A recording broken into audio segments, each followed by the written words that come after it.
Hello बच्चों, चलिए प्रश्न को पढ़ते हैं। प्रथम संक्रमण श्रेणियों टाइटेनियम टू कॉपर के तत्वों की प्रथम आयनन ऊर्जाएं ए दिए हैं परमाणविक संख्या बढ़ने के साथ बढ़ती हैं, बी परमाणविक संख्या बढ़ने के साथ घटती हैं, सी आंतरिक n-1d कक्षकों में इलेक्ट्रॉनों के योग के कारण कोई परिवर्तन नहीं दर्शाते, और डी दिए टाइटेनियम से मैग्नीज तक बढ़ती हैं तथा फिर मैग्नीज से कॉपर तक घटती हैं। तो आइए प्रश्न की मुख्य अवधारणा पे बात करते हैं। मुख्य अवधारणा के आयनाइजेशन एनर्जी यानी आयनन ऊर्जा का मतलब है कि ये कोई परमाणु ए है गैसीय अवस्था में, तो यहां से एक इलेक्ट्रॉन निकालना है और इसको बदलना है ए गैस प्लस में +1 इलेक्ट्रॉन।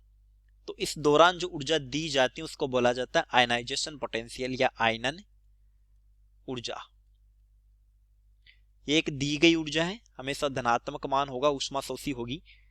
अब देखिए 3D श्रेणी जो प्रथम संक्रमण श्रेणी होती है वो होती है स्कैंडियम 21 से, फिर टाइटेनियम आता है 22 पे, और ये जाती है कॉपर 29, जिंक 30। अब यदि हम इस श्रेणी में बाएं से दाएं जाते हैं तो जेड बढ़ता है, यानी कि परमाणु क्रमांक बढ़ता है।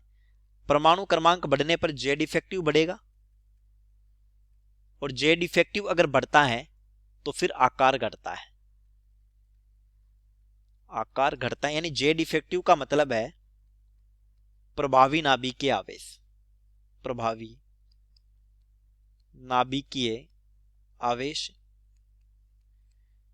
यानी बाह्यतम इलेक्ट्रॉन पर आकर्षण बढ़ जाएगा नाभिक का, तो फिर इलेक्ट्रॉन को बाहर निकालने के लिए ऊर्जा का मान बढ़ जाएगा, यानी इस स्थिति में आईपी का मान भी बढ़ जाएगा।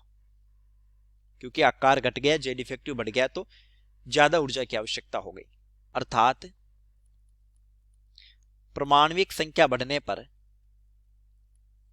परमाणविक संख्या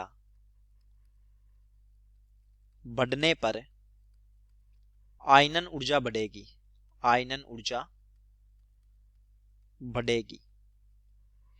तो ए विकल्प हमारा इस आधार पर सही हो जाता है, परमाणविक संख्या बढ़ने के साथ साथ प्रथम आयनन ऊर्जा बढ़ती है। परमाणविक संख्या बढ़ने से घटती है, बी गलत हो जाता है।